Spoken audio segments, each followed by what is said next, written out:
우리 기도하시겠습니다. 사랑이 많으신 하나님, 주의 거룩하신 은혜와 사랑과 은총으로 저희들의 모든 삶을 인도하시며 하나님 나라의 영광 가운데 쓰임받는 거룩한 축복의 통로가 되게 해주심을 감사합니다. 2021년부터 시작한 포스트 리더 교육 1단계, 2단계, 이제 3단계의 귀한 과정을 통하여 하나님의 섭리하심과 제자된 우리의 하나님의 역사를 기대하며 소망하며 결단케 하여 주심을 감사합니다. 날마다 주님의 은혜와 사랑 가운데 거하시는 귀한 우리 성도님들의 삶이 될 수 있도록 인도하시고 각자의 삶의 자리에서 우리가 이미 제자인 줄로 믿사오니 그 하나님의 풍성한 은혜와 사랑을 세상 가운데 증거하며 담대함으로 나아가는 거룩한 축복의 통로가 되게 하여 주시옵소서. 그리하여 우리 광매재단의 기둥과 같은 역할과 사명을 감당케 하여 주시고 감독님, 담임 목사님의 목회의 방침에 믿음으로 순종하는 아론과 훌이 될 수 있도록 인도하여 주시옵소서. 오늘 3단계 첫날 첫 시간을 하나님 앞에 올려드립니다. 우리가 10주의 시간을 하나님 앞에 헌신하며 올려드릴 때에 하나님의 놀라운 은혜와 평강이 임하게 하시고 신실한 마음과 믿음으로 승리하는 거룩한 축복의 통로 될 수 있도록 인도하여 주시옵소서. 선생님께서 늘 크신 은혜와 사랑과 은총을 함께 하시며 동행하시며 역사하여 주실 것을 믿사옵고 모든 말씀 예수님의 이름으로 기도하옵나이다. 아멘. 할렐루야. 오늘 우리의 삶 속에 하나님의 놀라운 은혜와 평강이 함께 하시기를 간절히 축원합니다. 우리 말씀 한 절 보도록 하겠습니다. 여호수아서 24장 14절로 15절 말씀. 여호수아서 24장 14절로 15절 말씀.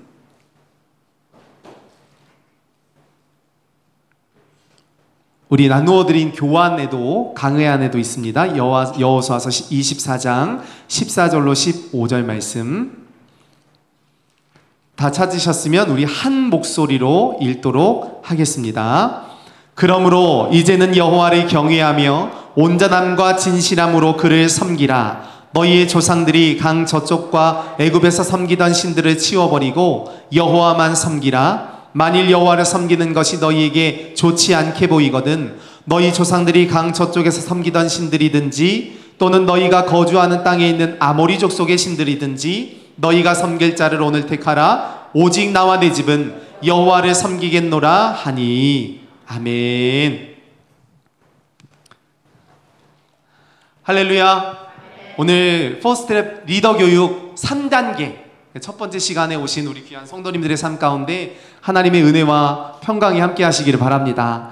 오늘 첫 번째 시간인데요, 작년에 1단계 시작하실 때 제가 강의는 참여하지 못했는데 이제 배웠죠. 강의 1단계 하시는 것들을 배웠는데 오늘 드디어 3단계까지 살아남으셨습니다. 옆 사람들과 인사하시겠습니다. 잘 살아남으셨습니다. 끝까지 갑시다. 사실은 제가 이렇게 면면을 보니까요, 이미 여기 계신 분들이 걸출한 지도자들이십니다. 리더들이시고요, 제자들이십니다. 굳이 사실은 이 교육이 없어도 각자의 삶의 자리에서 얼마나 열심히 봉사하고 수고하고 애쓰시는지 모릅니다. 각 교구와 또 선교구에서 사실 이 자리에 계신 분들이 안 계시면 우리 교구나 선교회가 안 돌아가잖아요. 그쵸? 아멘. 우리 예선 권사님 아멘 하셨는데 그렇게 된 줄로 믿습니다. 우리가 없으면 안 돌아간다는 거예요. 제가 우리 교회에 이제 8년째, 햇수로 8년째인데 그러니까 제가 담당했던 선교구의 성도님들도 계시고 그때 저를 열심히 많이 도와주셨던 분들이 많이 계시네요. 그러니까 사실은 뭐 더 가르칠 게 없을 것 같아요. 제가 2015년 3월에 우리 교회에 처음 왔는데 벌써 시간이 이렇게 8년 가까이 시간이 흘렀습니다. 제가 삼선교구, 네, 우리 고말리 권사님이랑, 네, 최성인 권사님이랑 계신데, 삼선교구 했고, 5선교구, 9선교구, 남일선교구, 6선교구, 우리 8선교구까지. 제가 8년째, 지금 7년 6개월 됐는데, 여섯 번째 선교구를 담당을 하고 있습니다. 근데 제가 처음에 오니까 제 이름이 특이하잖아요. 제 이름이 뭔지 아시죠? 유재석입니다. 유재석. 그래서 자연스럽게 그분이랑 연결이 돼요. 그분이랑 그 근처에 사시는 그분이랑 연결이 되죠. 연결이 되니까 그분이 워낙 또 이미지가 좋으시니까 저는 혜택을 많이 봤어요. 덕을 많이 봤거든요.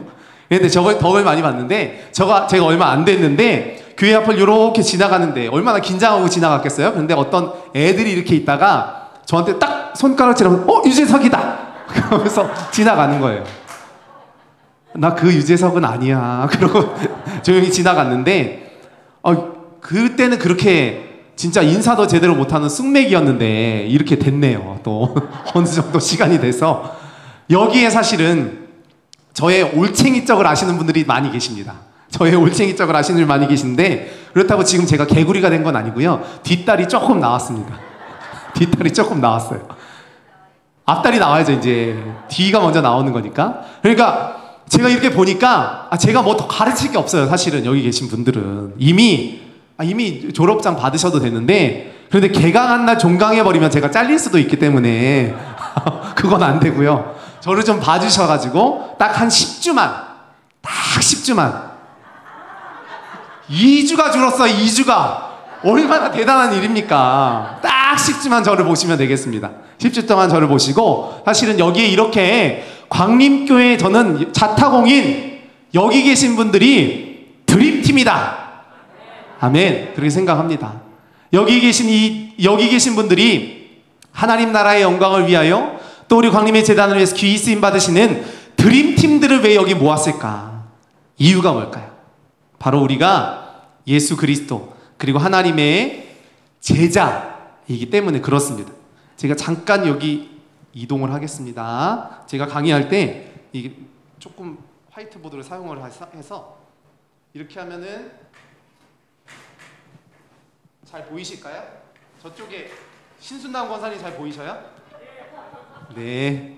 뒤에 계셔도 다 보입니다. 제가 보이거든요. 그래서 우리가 이 광림교회의 드림팀이 잘 보이시죠? 모여있는 이유가 무엇이냐? 바로 우리가 제자이기 때문이다 라는 거죠. 우리가 제자이기 때문에 그렇습니다. 이 제자라고 하는 말이요, 사실은 우리가 영어식 표현으로는 잘 아는 것처럼 disciple 이렇게 이야기하고 헬라어로는 마르티스라고 이야기를 합니다. 마르티스라고 이야기를 하는데 제자라고 하는 원칙적인 의미는 따르는 자, 배우는 자라고 하는 의미가 있어요. 그러니까 단순하게 그런데 배우는 것, 학습하는 수준이 아니라 학습의 수준이 아니라 스승의 가르침을 가감 없이 그대로 내가 받아들이고 깨달으면서 자기의 행동의 지표로 삼아가는 것, 이것이 바로 제자의 모습이다라는 거죠. 그러니까 스승에 대한 철저한 추종자를 의미하죠. 그리고 이 제자라고 하는 뜻 안에는요, 이 마르티스라고 하는 헬라어의 뜻 안에는 순교자라고 하는 의미가 담겨져 있습니다. 그러니까 초대교회의 수많은 예수 그리스도의 제자들이, 예수님을 알고 만났던 수많은 사람들이 예수님을 믿는다는 이유 하나만으로 박해를 받았고요, 고난을 당했고 어려움을 만났죠. 그 모든 어려움과 고난의 순간에서 심지어는 스데반 집사님과 같이, 사도행전에 등장하고 있는 스데반 집사님과 같이 순교의 자리에 이르러서도 예수 그리스도를 부인하지 아니하고 끝까지 하나님의 사랑을 전했던 사명자들이 바로 있었다라는 것입니다. 그들이 바로 제자들이었죠. 우리가 제자하면 떠오르는 사람들이 있습니다. 제자하면 떠오르는 사람들 바로 예수님의 12제자죠. 12명의 제자들이 가장 많이 떠오르게 되는데요. 예수님이 밤새도록 기도하시고 제자들을 불러서 12를 세우시고 그들을 사도라고 부르기도 하셨습니다. 그래서 12명, 이 12명의 제자들은 한결같이요, 사실은 세상적인 기준으로 보면 조금 모자란 사람들, 부족한 사람들, 사실 의미 없는 일상을 살아왔던 사람들이었던 거죠. 그런데 이들에게 하나님이 의미 있는 삶으로 인도해 주셨고요, 바로 복음의 능력이었죠. 굿 뉴스라고 하는 복음의 능력 때문에 예수 그리스도께서 친히 만나주시고 함께 하셨기 때문에 그들의 삶이 변화되었다라는 것입니다. 그러면서 이 12이라고 하는 숫자는 성경에서 3과 같이, 7과 같이 완전을 의미한다라는 것입니다. 하나님은, 예수 그리스도는 이 땅 가운데 12제자를 통해, 또 이스라엘의 12지파가 있죠. 그리고 요한계시록에는 천국 문이 12개가 나옵니다. 그러니까 12이라고 하는 완벽한 숫자를 통하여서 하나님이 그 가운데 임재하여 계시고 우리 가운데 역사하신다는 사실을 분명하게 말씀하고 있다라는 것입니다. 그러면서 우리를 주님이 제자라고 부르셨는데, 오늘 교환의 내용 가운데 보면 기독교의 제자도의 핵심은 배움과 섬김이다, 이렇게 이야기를 하고 있습니다. 배움과 섬김이다. 배우는 과정은 다양하죠. 관찰하기도 하고요, 학습하기도 하고요, 또 순종하기도 하고, 또 모방하기도 합니다. 그러니까 따라한다라는 거죠. 아이들이요, 부모님을 닮아가고 따라합니다. 그래서 아이들 보면, 저도 이게 애들이 있잖아요. 그러면 이제 5학년, 2학년인데 저희 애들을 보면, 지난번에 청장년부 수련회를 갔었어요. 근데 같이 아이를 딸려 보냈는데 그 아이를 보더니 너 땡땡땡 목사님 애지? 단번에 알아보시더라는 거죠. 그래서 닮아갈 수밖에 없거든요. 따라갈 수밖에 없죠. 그래서 우리가 관찰하고 학습하고 순종하고 모방하는 것의 배움의 과정이라고 한다면 여기에서 끝나서는 안 된다. 그러면 어느 자리에까지 나아가야 하는가? 바로 섬김의 자리에까지 나아가야 한다라고 하는 것을 우리에게 말씀해 준다는 거죠. 예수 그리스도는 이 땅 가운데 우리가 섬겨야 할 대상, 예배라고 하는 단어도, 영어 단어의 표현으로 보면 월십 서비스라고 이야기를 하죠. 월십이라고 하면 우리가 잘 아는 것처럼 최고의 가치를 하나님 앞에 올려드리다라고 하는 의미가 있습니다. 이 두 단어가 합쳐진 단어인데, 우리가 드릴 수 있는 최고의 가치를 하나님 앞에 올려드리다라고 하는 것이 월십, 그 다음에 서비스라는 거죠. 이 섬김이라고 하는 과정이 예수님을 예배의 대상으로 고백하는 것입니다. 요한복음 12장 26절 말씀 우리가 함께 읽어보겠습니다. 요한복음 12장 26절 함께 읽습니다. 사람이 나를 섬기려면 나를 따르라. 나 있는 곳에 나를 섬기는 자도 거기 있으리니 사람이 나를 섬기면 내 아버지께서 그를 귀히 여기시리라. 섬기다 라고 하는 말이 3번이나 등장을 하고 있죠. 오늘 본문의 말씀 가운데. 그러니까 예수님은요, 단순하게 가르침이거나 교훈을 얻어야 할 스승이 아니라 우리가 주님을 쫓는다라는 것, 예수님을 닮아간다라는 것은 섬김이 필요하다라는 것을 말씀해주고 있는 것입니다. 그러니까 우리의 마음을 담는 것입니다. 섬김이라는 것이 무엇인가? 우리가 사랑하는 마음으로, 우리 자녀들을 사랑하는 마음으로 부모님들이 섬기시는 것처럼 내 마음이 담겨져 있어야 한다는 거죠. 과연 그러면 예수님 앞에 내 마음이 온전하게 담겨져 있는가? 우리가 예수님을 바라볼 때 온전히 우리의 마음을 담아서 주님을 섬기며 사랑하고 있는가? 우리가 여기에서부터 함께 출발을 해보려고 합니다. 그래서 3단계, 우리 포스텝스 리더 교육 3단계 가장 중요한 핵심이요, 바로 섬기는 제자인 거죠. 그러면 예수님을 따르며 섬기는 성숙한 제자, 이 삶을 통하여 하늘의 신령한 복을 더욱 충만하게 누리려면 어떻게 해야 할까? 여기에는 우리를 넘어뜨리려는 세상의 도전이 있고 우리가 결단이 있어야 한다. 연금술사라고 하는 책으로 유명한 파울로 코엘료라고 하는 분이 베로니카, 죽기로 결심하다 라고 하는 책에서 이런 이야기를 했습니다. 살면서 미쳤다는 소리를 한 번도 들어보지 못했다면 너는 단 한 번도 목숨 걸고 도전한 적이 없었던 거다. 그러니까 사람이 무언가에 미치지 않으면 세상을 이끌어갈 수 없다라고 하는 의미이겠죠. 강한 이끌림을 의미합니다. 그리고 우리가 잘 아는 안도현 시인의 외롭고 높고 쓸쓸한이라는 시집에 보면 너에게 묻는다라고 하는 시가 나오는데요, 그 시 우리가 너무나 잘 아는 연탄재 함부로 발로 차지 마라. 너는 누구에게 한 번이라도 뜨거웠던 적이 있느냐? 라고 하는 시의 구절을 아마 아실 것입니다. 우리가 우리 안에 있는 이 뜨거운 능력과 하나님의 역사를 과연 세상 가운데 전하는 사명자로 서 있느냐 하는 거죠. 우리가 하나님의 말씀과 하나님의 능력을 깨달은 자로서 이 땅 가운데 승리하는 복된 존재가 되시기를 간절히 축원합니다. 첫째로 우리를 향한 도전이 무엇이냐? 우리가 하나님의 예수 그리스도의 참된 제자로 서기 위해서 불철주야 기도하고 노력하고 애쓰고 있는데, 그런 우리를 방해하는 세력들이 무엇이냐라는 거죠. 방해하는 세력들이 무엇이냐? 바로 하나님이 없는 시대라는 것입니다. 하나님이 없는 시대. 오늘날 시대, 오늘의 사회의 모습을 보면 어느 때보다도 상상할 수 없을 만큼의 삶의 질이 높아져 있고 놀라운 물질적인 풍요와 번영을 누리고 있지만 하나님 없는 시대와도 같다라는 것입니다. 신앙의 도전들이 있는데 어떤 도전들이 있는가? 첫째로 인간에 대한 신뢰라는 거죠. 인간에 대한 신뢰. 인간 물론 중요합니다. 인간은 하나님이 창조해 놓으신 모든 산물들을 다스릴 수 있는 권한을 받은 자들이죠. 그 코에 생기를 불어넣으시니, 하나님이 흙으로 사람을 지으셨는데 그 코에 생기를 불어넣으시니 그가 생영이 되었다라고 창세기 2장에 나와 있는 것처럼 인간에 계신 특별한 은혜와 은총이 있다는 것입니다. 그럼에도 불구하고 이 인간이요, 사람이 주체적으로 자기의 미래를 개척하고 삶의 의미를 찾을 수 있다라고 생각을 하죠. 당연한 일입니다. 인간의 이성과 능력에 대해서 신뢰합니다. 인간 스스로가 역사의 진보를 이끌어 갈 수 있다라고 생각을 하죠.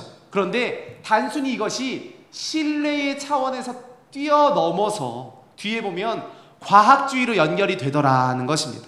인간에 대한 신뢰로 나타난 결과물이 바로 과학주의인데요.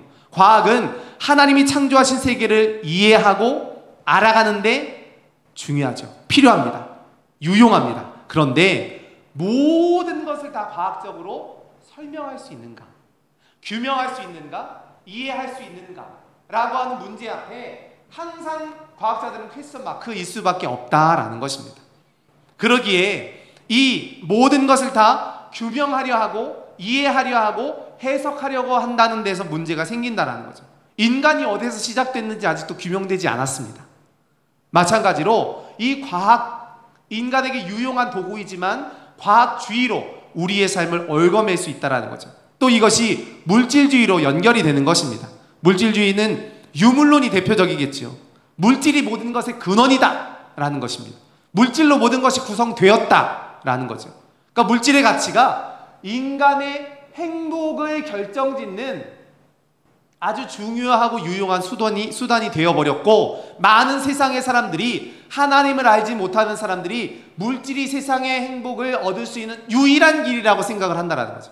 여기에 바로 문제가 있다는 것입니다. 우리가 행복이라고 하면 수많은 사람들이 물질의 가치에 연결을 시킵니다. 그러면서 행복이라고 하는 영어 단어가 해피니스라고 하는 단어죠. 이것은 해픈이라고 하는 동사에서 나온 것입니다. 아주 갑작스럽게, 우연스럽게 라고 하는 의미가 있죠. 언제 갑자기 일어난 우연의 사건들로 행복이 찾아온다라고 생각하는 것이 세상의 관점이라고 한다면, 하나님 나라의 관점은 다르다라는 거죠. 하나님 나라의 행복은요, 다른 의미가 있습니다. 우리가 잘 아는 것처럼 이 블레싱이라고 하는 이 단어는요, 축복하다라는 거죠. 행복과는 다른 개념입니다. 이 단어는 블리드라고 하는 단어에서 나왔는데 피를 흘리다는 거죠. 피를 흘리다. 그러니까 예수 그리스도의 십자가의 사랑으로 인하여서 우리가 그 피 흘림으로 말미암아 구원받고 하나님의 거룩한 자녀가 되었다라는 것을 의미하고요. 이 구약의 성경에서는 이 단어를 무엇이라고 해석하는가 하면 베라카라고 이야기를 합니다. 베라카라고 이야기를 하는데 이것이 무엇이냐면 무릎을 꿇는 것입니다. 그러니까 축복이라는 것이 무엇이냐?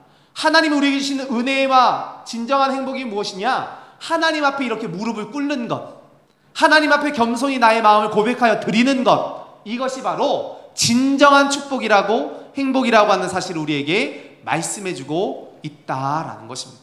이런 시대 속에서 우리가 살펴보았던 것처럼 하나님이 없는 수많은 시대들, 세속화의 시대도 마찬가지죠. 그런데 그 다음 페이지에 보니까요, 이 페이지에 보니까 또 하나의 문제를 우리에게 설명해주고 있는데 바로 우상입니다. 우상. 우상이라는 거죠. 종교와 진리보다는 과학이나 인간이나 물질이나 이런 것들을 더 중요하게 생각하면서 살아가는 것, 이것이 바로 우상에 접목되어 있는 시대인 거죠. 하나님 없이 살아가는 시대이고요. 조금 뒤집어서 생각해보면 하나님의 없이 살기보다는 하나님의 자리에 뭔가 다른 걸 막 채우는 그런 현상이 벌어지는 시대가 바로 우상의 시대, 아이돌의 시대라는 것입니다. 우상이라고 하는 것이요, 이스라엘에게 주신 10계명 중에 1, 2계명을 살펴보겠습니다. 네, 1, 2계명을 우리 출애굽기 20장 3절, 혹시 강의안이 말씀이 다 적혀있는 강의안은 없죠? 뒤에 전화를 안 계신 것 같은데. 네, 제1계명이 무엇인가 하면 출애굽기 20장 3절 말씀 가운데 보면 너는 나 외에 다른 신을 내게 두지 말아라. 네, 너는 나 외에 다른 신을 내게 두지 말아라 말씀이죠. 저희가 그래서 오늘 첫 강의라서 첫날 강의이기 때문에 이게 교재가, 저희가 3단계 교재가 지금 계속 편찬하는 과정 가운데 있습니다. 그래서 우리가 굉장히 중요한 역할을 하시는 거예요. 교재를 만드는 역할을 하시는 분들이 여러분들이십니다. 그러니까 조금 불편하셔도 매주 이렇게 일단은 저희가 이제 간행물을 통해서 받아보게 될 거거든요. 그러니까 오늘 첫날이기 때문에 미리 아마 예습을 못 하셨을 거예요. 제가 2단계 지난 1단계 지난 학기에 1단계 강의를 해보니까 세상에 그렇게 예습을 해오시는 거예요. 해오지 말라 그래도 예습을 해오시는 거예요. 세상에 그런 분들 처음 봤다니까. 오늘 3단계도 분명히 그런 분들이 많이 계신 줄로 알고 있으나 우리가 피치 못할 사정에 의하여서 네, 조금 이제 간행문 형태로 받아보게 되니까요. 그래도 오늘 다 2강 강의하는 다 받으셨죠? 네, 그걸로 해오시면 됩니다. 다음 주부터는 조금 미리 이게 말씀을 그냥 한번 쓱 읽어보시거나 아니면 성경 구절을 적어 오시면 훨씬 더 간편하게 우리가 말씀을 좀 이해하실 수 있을 것 같고, 나중에 나눔하실 때도 좀 편안하게 하실 수가 있을 것 같습니다. 그리고 2계명 출애굽기 20장 4절로 5절 말씀에 너를 위하여 새긴 우상을 만들지 말고 너를 위하여 새긴 우상을 만들지 말아라 말씀이 기록되어 있죠. 그러니까 10계명의 1계명과 2계명의 말씀은요, 하나님 이외에 다른 신을 만들지 말아라. 하나님께서 아주 그러니까 원천봉쇄하신 거예요. 다른 신 안 돼, 절대 만들지 마, 이 말씀을 하셨습니다. 왜 10계명의 말씀에서 이런 말씀을 하셨을까요? 10계명은 우리가 잘 아는 것처럼 출애굽기 20장에 등장을 합니다. 출애굽기 20장에 등장을 하게 되는데, 출애굽기 역사 우리 잘 아시죠? 모세를 통하여 이스라엘 백성들이 430년 애굽의 종살이를 마치고 장정만 60만 명, 200만 명에 가까운 어마어마한 민족들이 모세와 함께 애굽을 탈출한 이야기가 출애굽기입니다. 그런데 몇 년이 있었는가 하면 430년 동안 애굽의 종살이를 하면서 수대가 지났습니다. 그러니까 요셉을 알던 시대의 사람들은 다 죽어버렸고요. 요셉을 기억하는 조상들을 알고 있는 사람들도 다 죽어버렸습니다. 요셉이 누군지 아무도 몰라요. 그리고 하나님이 왜 이스라엘 백성들을 애굽으로 인도하셨는지 아무도 몰라요. 왜 고센 땅에 살고 있는지 아무도 몰라요. 아무도 모르는 상황 속에서 하나님께서 430년을 마치고 이제 40년 광야로 짜잔 인도를 하시는데요. 그 광야 40년의 시간을 하나님께서 인도하실 때 가장 중요하게 생각하셨던 부분이 무엇인가 하면, 내가 누군지 가르쳐줘야지, 내 백성에게 내가 누구인지를 알려줘야지 라고 하는 말씀으로 출발하는 것입니다. 그러면서 출애굽기의 가장 핵심적인 키워드가 2개가 나오는데요, 10계명, 출애굽기 20장에 나온 10계명과 성막입니다. 그래서 출애굽기에는 이 2가지 키워드가 굉장히 중요한 과제로 나와요. 10계명이 무엇입니까? 10가지의 계명입니다. 어떤 계명일까요? 하나님의 백성으로서 어떤 삶을 살아야 하는가. 너희들이 430년 동안 애굽에 종살이하면서 내가 누구인지 다 잊어버렸지. 그러면 내가 누구인지를 내가 직접 가르쳐줄게. 너희는 내 백성이니까, 내 자녀이니까, 하나님의 백성들이니까 하나님의 백성으로서 어떻게 살아야 하는지를 내가 직접 이야기해줄게 라고 하는 말씀을 통하여 2가지의 돌판을 주신 것이 바로 10계명이다 라는 것입니다. 그러면서 첫 번째로 주신 계명, 우리가 잘 아는 것처럼 하나님과의 관계, 수직적인 관계, 그리고 사람과 사람 사이의 관계, 6계명부터 10계명까지는 사람과의 관계죠. 그 중에 가장 중요한 계명이 무엇인가 하면 1계명이 아니겠습니까? 2계명이 아닐까요? 너는 나 외에 다른 신을 두면 안 된다. 이것이 분명한 하나님의 약속이었다라는 것입니다. 그런데 오늘날 살아가고 있는 수많은 사람들이 이 우상의 문제 앞에 무너져 있다라는 것입니다. 하나님이 이 땅의 유일한 유일신이라는 사실을 가르쳐 주셨는데도 하나님의 백성들을 하나님이 멀리하였다라는 것입니다. 신명기 4장 39절 말씀 가운데 보니까 우리 한번 찾아보겠습니다. 신명기 4장 39절은 한번 좀 찾아보겠습니다. 신명기 4장 39절의 말씀을 함께 좀 찾아보도록 하겠습니다.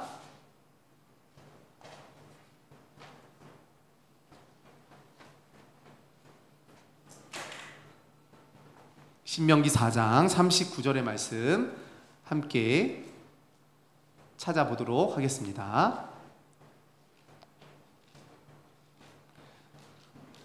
우리 한 목소리로 읽도록 하겠습니다. 4장 39절입니다. 그런즉 너는 오늘 위로 하늘에 나 아래로 땅에 오직 여호와는 하나님이시요 다른 신이 없는 줄을 알아 명심하고. 40절도 함께 읽습니다. 오늘 내가 네게 명령하는 여호와의 규례와 명령을 지키라. 너와 네 후손이 복을 받아 네 하나님 여호와께서 네게 주시는 땅에서 한없이 오래 살리라.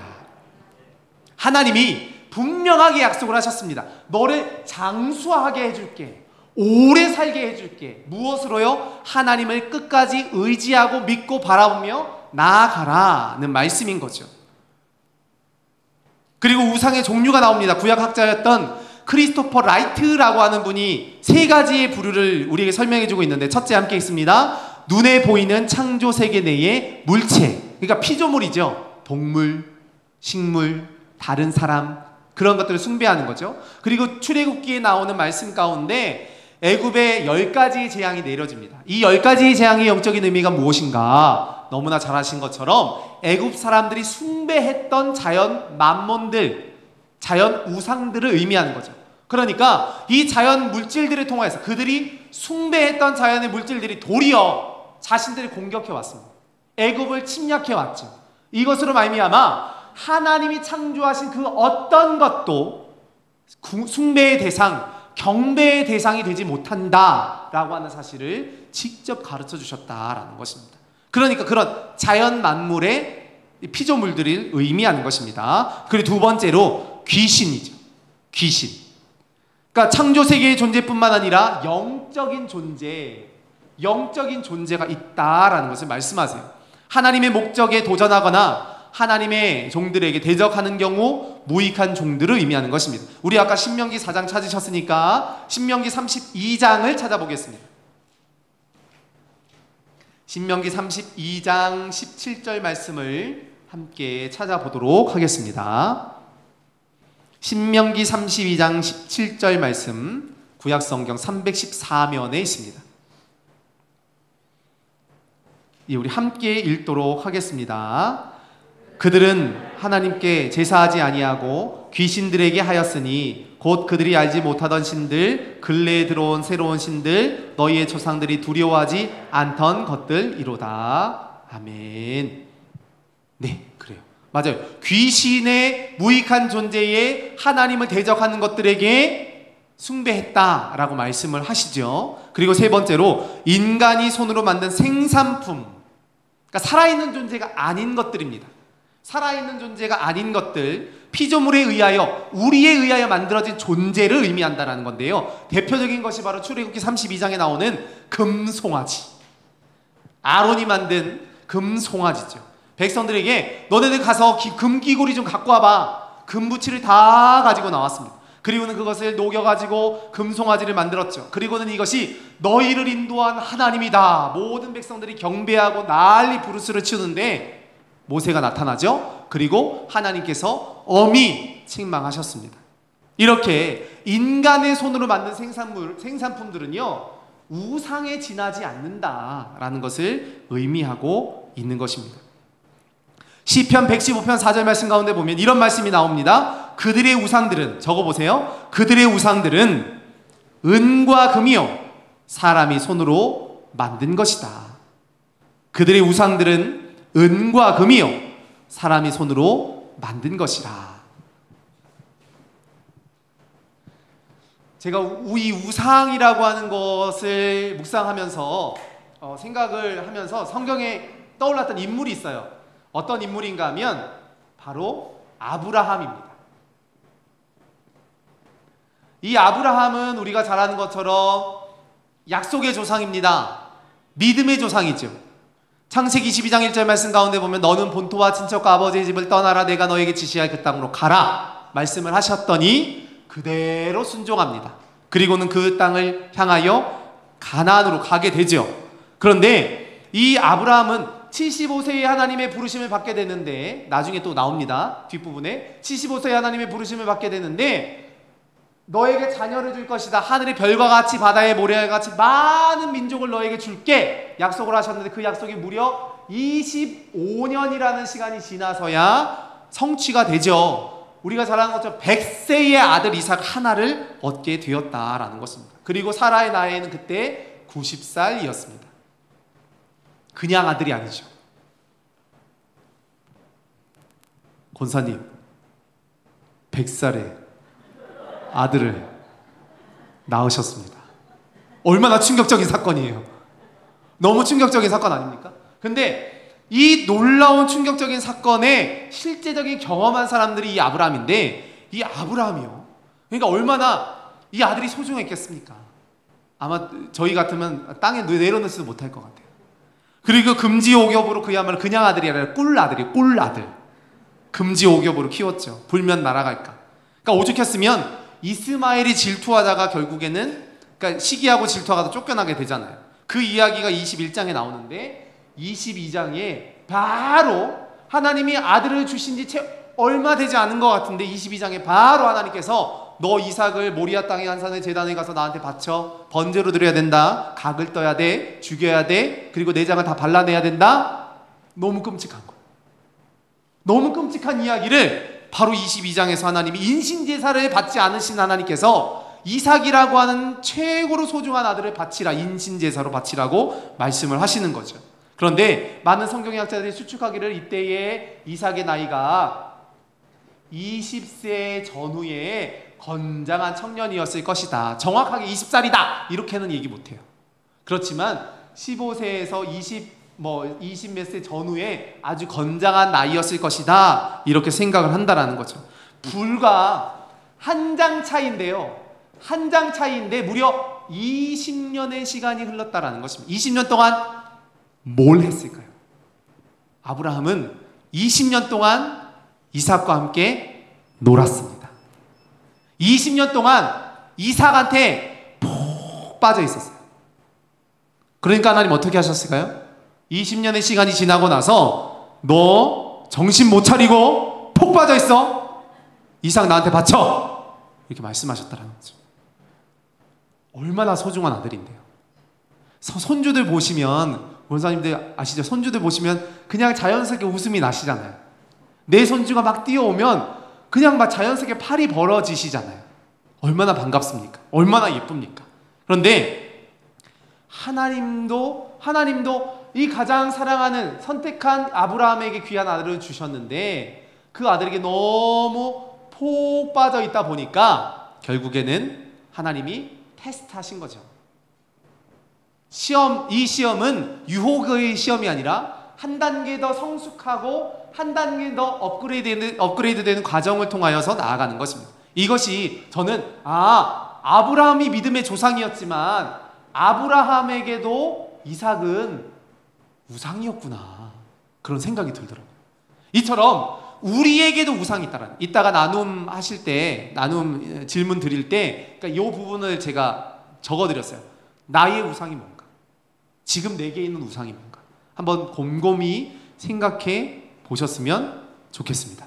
이렇게 이 우상에 대한 부분들이 나오고요. 그리고 3페이지에 보니까 우상의 그럼 특징이 뭐냐, 팀 켈러라고 하는 목사님은 이렇게 이야기를 했습니다. 저것만 있으면 내 삶이 의미 있어질 것 같아요. 저것만 있으면 내 삶이 달라질 것 같아. 이게 우상이라는 거죠. 저것만 있으면 되는데. 어떤 것이 내게 우상인가? 우상의 특징은요, A 함께 읽습니다. 나에게 있어서 하나님보다 더 중요한 것. B 읽습니다. 하나님보다 더 내 마음과 생각을 차지하는 것. C 하나님만 주실 수 있는 것을 다른 데서 얻으려고 헛발질하고 있는 것까지가 우상이라는 거죠. 우상은 하나님을 제외하고 우리가 삶의 의미와 만족을 주는 대상으로 여기는 모든 것을 의미한다라는 것입니다. 세상적인 가치관뿐만 아니라 그 세상적인 가치관에 물들어 있기 때문에 우리의 마음속에 피어오르는 그런 감정들, 이런 것들을 의미한다는 거죠. 우상 숭배의 근원이 뭐냐? 바로 탐심이라는 것입니다. 탐심. 우상은 허상에 불과하지만 우리의 마음을 움직이는 힘이 있습니다. 그것은 하나님으로부터 우리를 멀어지게 합니다. 마음을 빼앗는다라는 거죠. 우상 숭배의 근본적인 원인은 바로 탐심이라는 것입니다. 그 중에 한 가지 예가 나와 있습니다. 창세기 2장에 나오는 선악을 알게 하는 나무의 열매는 내가 먹지 말아라. 하나님 분명하게 아담과 하와에게 말씀을 하셨는데 하와가 홀딱 넘어가죠. 뱀에게. 그리고는 뱀에 이런 이야기를 했습니다. 3장 6절 말씀 가운데 함께 먹습니다가 아니라 함께 보시겠습니다. 그 나무를 본즉 먹음직도 하고 보암직도 하고 지혜롭게 할 만큼 탐스럽기도 한 나무인지라. 전 이 구절이 너무 아름다운 구절인 것 같아요. 보암직도 하고 탐스럽기도 하고 먹음직스럽기도 하다라고 하는 이 구절이요, 참 은혜가 되더라고요. 근데 은혜가 되면 안 된다라는 거예요. 왜 은혜가 되면 안 됩니까? 이것이 우상에 가는 지름길이었다라는 거예요. 일반적인 거 아닌가요? 그런데 이것이 우상에게 가는 지름길이었다라는 것입니다. 그래서 제가 어떤 자료를 찾아보니까 욕구와 탐심은 다르다라고 하는 글을 제가 보았습니다. 그러니까 우리가 가장 기본적인 욕구가 있잖아요. 식욕, 그리고 식탐. 똑같이 먹을 식자를 사용하는데 식욕과 식탐은 차이가 난다라는 거죠. 식욕은 음식을 먹고 싶은 욕망입니다. 사람의 가장 기본적인 욕구죠. 그러니까 지극히 자연스러운 현상입니다. 식욕이 없으면요, 건강에 문제가 있어요. 밥이 먹기 싫다. 그러면 아직 코로나 때문에 사실은 식욕 부진을 느끼신 분들이 많이 계시더라고요. 무슨 맛인지 느껴지질 않는다. 이런 얘기를 하시더라고요. 그러니까 그러면 어떻게 합니까? 우리가 병원에 가야 된다는 거죠. 병원에 가서 문제의 진단을 받고 약을 먹어서라도 고쳐야 된다는 것입니다. 이것은 기본적인 욕구이기 때문에. 그런데 식탐은 다르죠. 음식을 욕심껏 탐내는 것이 식탐입니다.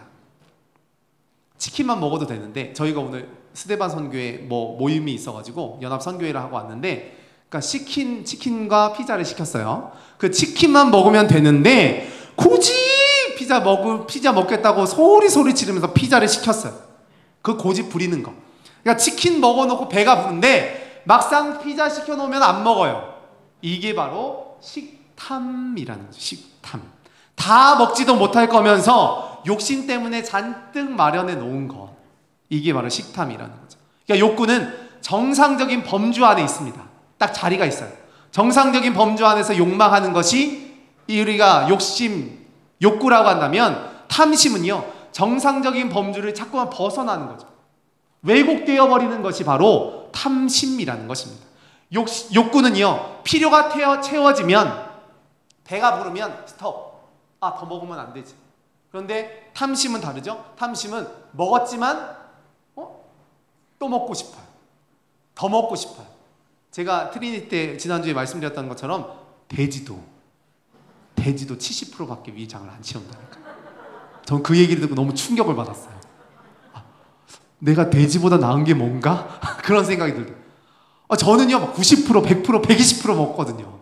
그렇게 먹는데 돼지도 70%밖에 안 채운다. 그러니까 우리 안에 있는 이런 자연스러운 욕구를 제대로 절제하지 못하고 제어하지 못하면 이것이 바로 탐심이 된다라는 것입니다. 탐심. 과도한 욕망이라는 거죠. 어떤 탐심이 있는, 또 어떤 욕망이 있는가? 우상숭배의 근원 두 번째로 하나님이 되려는 인간입니다. 우리 함께 읽어보겠습니다. 잘못된 욕망으로 빚어진 인간의 타락과 죄는 하나님의 피조물이라는 사실을 거부한 결과입니다. 우상 숭배는 인간 스스로 하나님이 되려는 시도, 하나님이 되겠다는 탐욕이 우상에게 투영된 것입니다. 내가 이 하나님이 되려고 한다는 거죠. 세 번째 함께 읽습니다. 탑을 쌓는 사람, 단을 쌓는 사람. 이 두 가지인데요. 창세기 11장에 나오는 바벨탑의 사건이죠. 11장 4절 말씀 함께 읽습니다. 자, 성읍과 탑을 건설하여 그 탑 꼭대기를 하늘에 닿게 하여 우리의 이름을 내고. 바벨탑을 막 높이 쌓아가고 있는데 이 높이 쌓아가는 과정 가운데 그들이 무엇 하기를 원하였는가 하면 우리의 이름을 좀 내보자 라고 이야기를 했다는 거죠. 우리의 이름을 내보자. 이것이 바로 탑을 쌓고 있는 사람들인 것입니다. 자기의 이름을 위해서 탑을 쌓기 시작했죠. 처음에는 아담과 하와가 뱀이라고 하는 외부의 유혹 때문에 죄의 길을 걸었지만, 원죄를 지었지만, 이제는요 스스로 공격적으로 하나님의 자리를 탐내고 있다는 것입니다. 자기의 이름을 알리기 위해서 내가 공격적으로 스스로 무언가를 자꾸만 하고 있다라는 거죠. 이것이 바로 우상을 만들게 된 결정적인 계기와 원인이 되었다라는 것을 의미하는 것입니다. 4페이지 보니까 반면에 그리스도인들은 뭐냐, 제자는 뭐냐, 아브라함이 좋은 예가 될 수 있다라는 것입니다. 창세기 12장 7절 말씀 우리가 함께 찾아보겠습니다.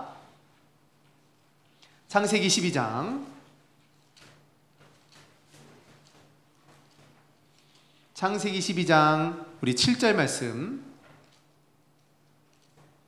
우리 한 목소리로 읽어보도록 하겠습니다. 12장 7절입니다. 여호와께서 아브라함에게 나타나 이르시되 내가 이 땅을 네 자손에게 주리라 하신지라. 자기에게 나타나신 여호와께 그가 그곳에서 제단을 쌓고. 하나님의 부르심 앞에 아브라함은요 제단을 쌓습니다. 이제부터 계속 제단이라는 얘기가 나와요. 이삭도 제단을 쌓고요, 야곱도 제단을 쌓죠. 이렇게 믿음의 계보는요 하나님의 제단과 연결이 되어 있습니다. 하나님 앞에 우리의 마음을 드리는 사람, 그리고 하나님을 온전히 섬기는 삶. 그러니까 아까 우리가 예배의 원형이 바로 사실은 이 제단, 구약 성경에 등장하는, 출애굽기에 등장하고 있는, 창세기에 등장하고 있는 이 제단에 대한 말씀인 거죠. 그렇기 때문에 우리가 그리스도인으로 산다는 것은 하나님 앞에 내 존재를 올려드리는 것이다. 그러니까 두 번째로 하나님을 선택한 제자, 자기를 부정하는 것입니다. 제자로 살고자 하는 우리 앞에 놓여있는 유혹은 나를 선택할 것인가, 하나님을 선택할 것인가, 선택의 문제라는 거죠. 프랑스의 철학자인 샤르트르라고 하는 분이 인생은 B와 D 사이의 C이다 이런 이야기를 했습니다. 너무 잘 아실 텐데요. 탄생, birth라고 하는 죽음 사이의 choice, C이다 라는 거죠. 인생은 B와 D 사이의 C라는 것입니다. 그러면서 우리의 인생은 완벽한 존재가 아니기 때문에 무언가를 끊임없이 선택해야 한다. 믿음의 조상이었던 아브라함은 어떤 선택을 했습니까? 12장 1절 말씀, 우리가 12장 아까 찾아봤으니까요 12장 1절 말씀 함께 읽어보도록 하겠습니다. 여호와께서 아브라함에게 이르시되 너는 너의 고향과 친척과 아버지의 집을 떠나 내가 네게 보여줄 땅으로 가라.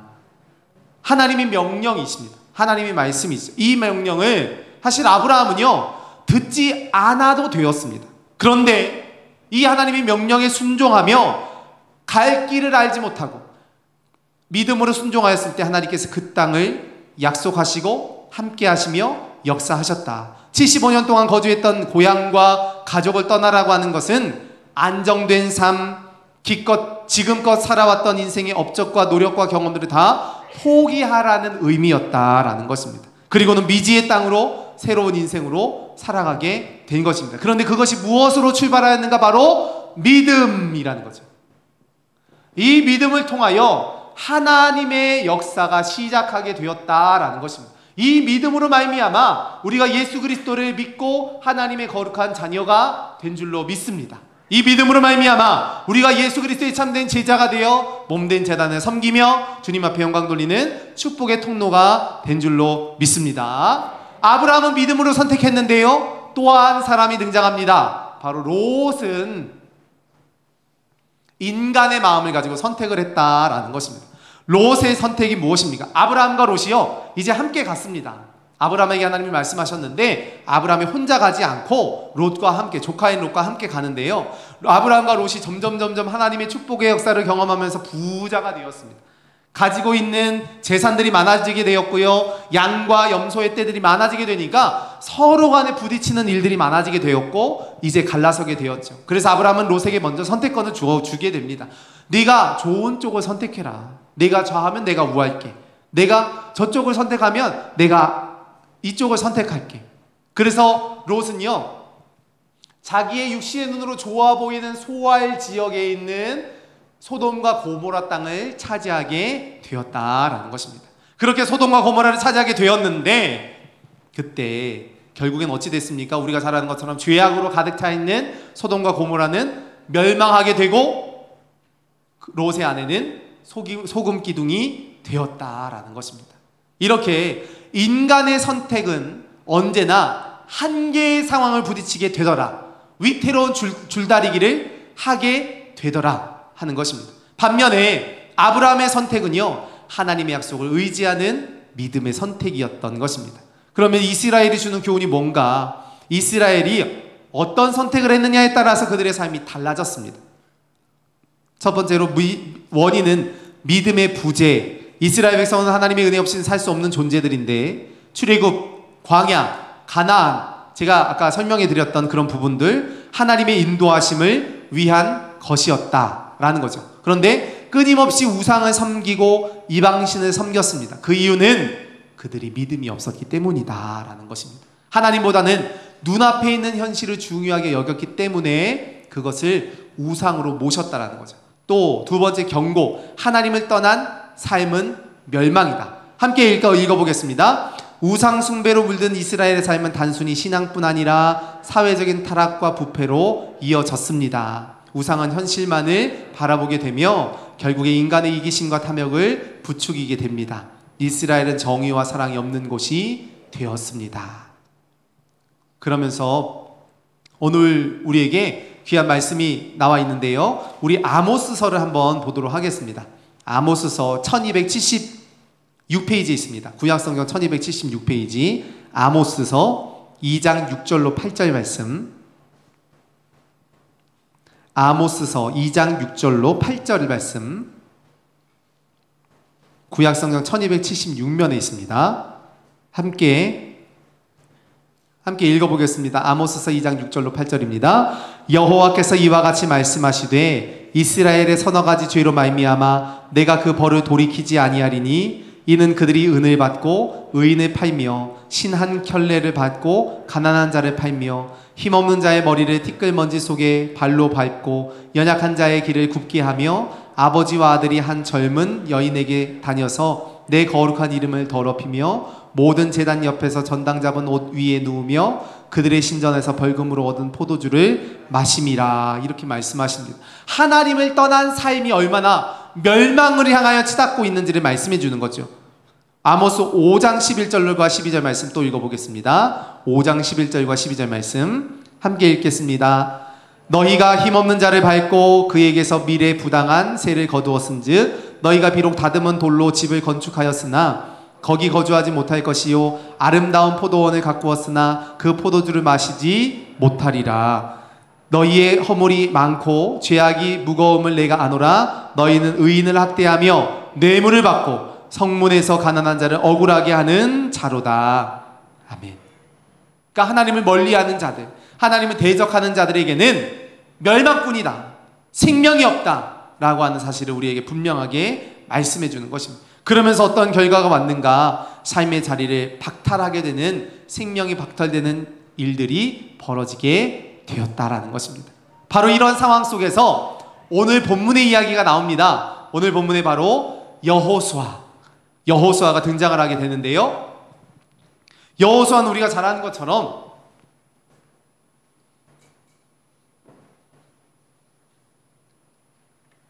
출애굽의 이스라엘 백성들이 가나안 땅으로 인도하는데 가장 위대한 사명을 감당했던 것이 바로 여호수아이죠.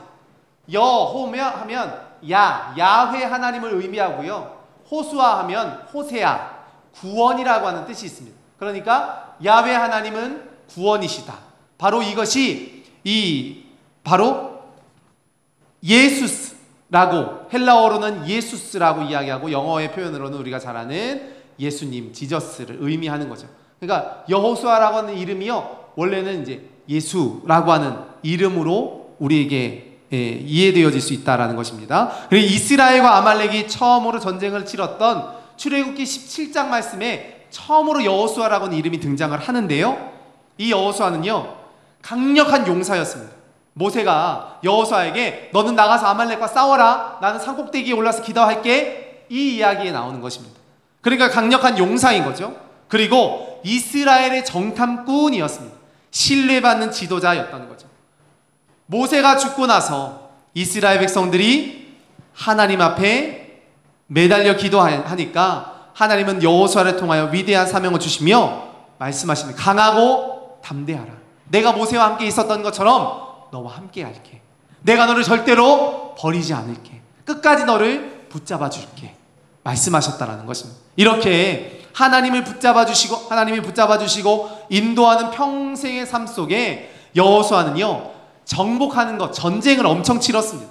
정복과 분배, 여호수아의 핵심 키워드입니다. 정복과 분배, 땅을 정복하는 이야기, 그리고 12지파에 맞게 땅을 나눠주는 이야기, 여기까지가 여호수아의 이야기죠.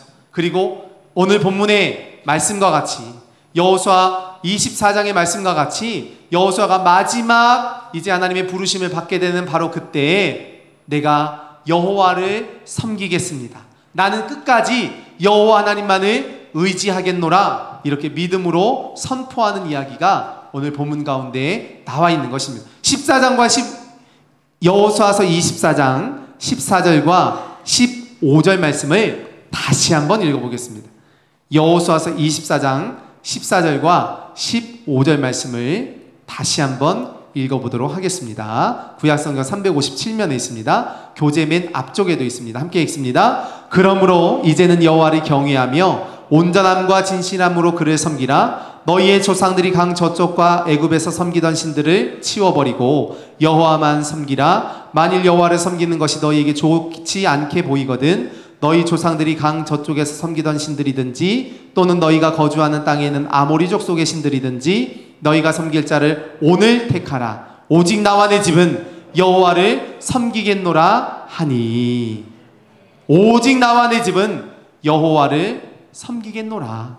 오늘 우리의 삶 속에서 이처럼 하나님을 향한 온전한 마음과 믿음과 신앙으로 주님을 전적으로 바라보며 하나님만을 신뢰하는 거룩한 삶이 되시기를 간절히 축원합니다. 이것이 바로 여호수아의 유언이었다라는 것입니다. 여호수아의 유언이었다라는 거죠. 이렇게 하나님이 우리에게 주시는 구원의 감격 속에서 날마다 살아갔던 것이 바로 여호수아입니다. 이름의 뜻과도 같죠.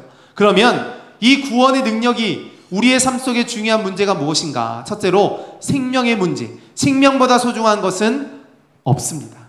이 생명이 끊어진 것은 죄 때문이라는 것을 말씀해 주시고요. 이 죄로부터 우리가 자유함을 얻게 된 것이 가장 큰 은혜와 복이라는 사실. 그리고 구원받은 자의 삶이 무엇인가? 구원은 우리가 죄를 넘어서 죽음을 넘어서 하나님에서 자유를 누리게 된 것이다.